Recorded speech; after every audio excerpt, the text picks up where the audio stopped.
आप सभी को ध्यान में है कि जब दो देशों के बीच युद्ध हो रहा था और भारतीयों को वहां से लाने के लिए, विद्यार्थियों को लाने के लिए, व्यापारियों को लाने के लिए युद्ध तक रोका गया, उसका नाम नरेंद्र मोदी है।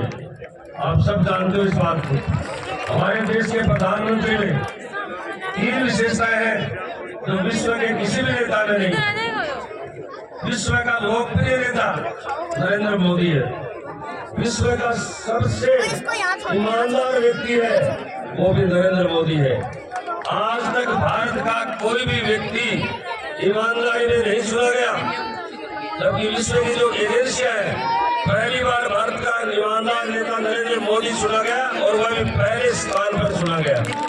ये हमारे भारत की विशेषता अब बनी है। तीसरी विशेषता कि आदरणीय मोदी जी के नाम कोई भी संपत्ति नहीं है, वह नेता भी नरेंद्र मोदी है। और नरेंद्र मोदी के नाम जब संपत्ति नहीं है तो वो चोर कैसे हो सकता है? विपक्ष वाले सब कहते हैं कि मोदी चोर है, क्योंकि कहते हैं कि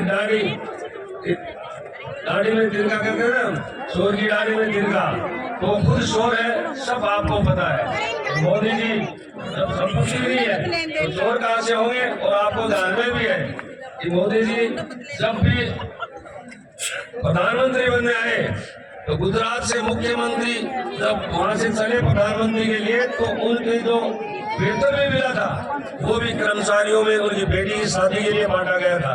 और सबसे पहले जब प्रधानमंत्री बनने आए तो आपको बताना चाहता हूँ कि प्रधानमंत्री निवास से 19 ट्रक सामान के भर के वापिस भेजेंगे। इनका क्या काम है यहाँ? तो एक खाना बनाने वाला और एक मोदी जी रहते हैं, और उनका खाना भी अपने वेतन से बनता है।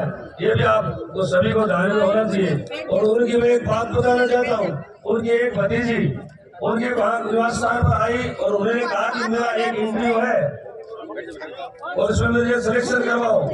तो प्रधानमंत्री उठे और अंदर जाकर के एक लिफाफा लेकर के आए कि तुम्हारी भतीजी है तो ये ले, मेरी तो जिसकी बेटी का भी सिलेक्शन होगा वो भी मेरी भतीजी है।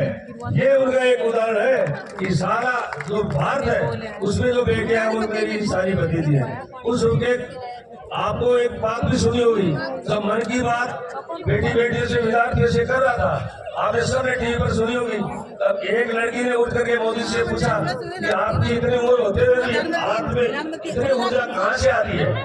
तो मोदी जी जोर से एक बार तो हंसे और बोले ये विपक्ष मेरे को सारी गालियां निकाल देता है ना सारे दिन, इससे मुझमें ऊर्जा आती है। दूसरा उन्होंने क्या कहा, फिर उन्होंने कहा कि एक लड़की थी और वो लड़की अपने भाई को लेकर पहाड़ी पर चढ़ रही थी और पहाड़ी पर एक मंदिर था और मंदिर में एक संत था। उस संत ने उस लड़की से कहा कि बेटी ये एक भैया तेरे बराबर वजन का है, ये तो लेकर ऊपर नहीं चढ़ पाए। तो उसने क्या कहा, ये मेरा भाई है। उसने कहा कि मैं ये नहीं पूछ रहा आपका भाई है, इसका वजन ज्यादा है तो ऊपर चढ़ गया, ऊपर लेकर नहीं चढ़ सकते, गिर जाएगा, इससे चोट लगेगी। फिर उसने कहा कि ये मेरा भाई है। तो उन्होंने कहा कि ये जो पूरा देश भारत देश है, ये सब मेरे भाई बहन है, इसलिए मेरे में ऊर्जा, उनकी सब ऊर्जा मेरे में आती है, इसलिए मैं सारे दिन काम करता हूँ। आपको ये दिखाई नहीं देता है कि भारत का जहाँ नंबर नहीं था विश्व में, वो भारत आज 5वें स्थान पर है और 5वें स्थान पर जल्दी हमारा भारत 3रे स्थान पर आने वाला है। और 3रे स्थान पर आने के बाद में मोदी जी का सपना है कि जब भी हम शताब्दी वर्ष मनाए आजादी का 2047 और 2047 जो मनाए तो हम पहले स्थान पर होंगे। वो रोज कहते थे कि विश्व सोने की चिड़िया था भारत आत्मनिर्भर बनेगा, और मोदी जी कहता है उससे पहले वो काम होता है। तो 2047 से पहले हमारा भारत पहले नंबर पर आएगा, ये आपसे छुपावा नहीं है। हमारे भारतीयों का मान सम्मान बढ़ा है, हमारे तिरंगे का मान सम्मान बढ़ा है। इस तिरंगे को गुजरते थे, जलाते थे, उस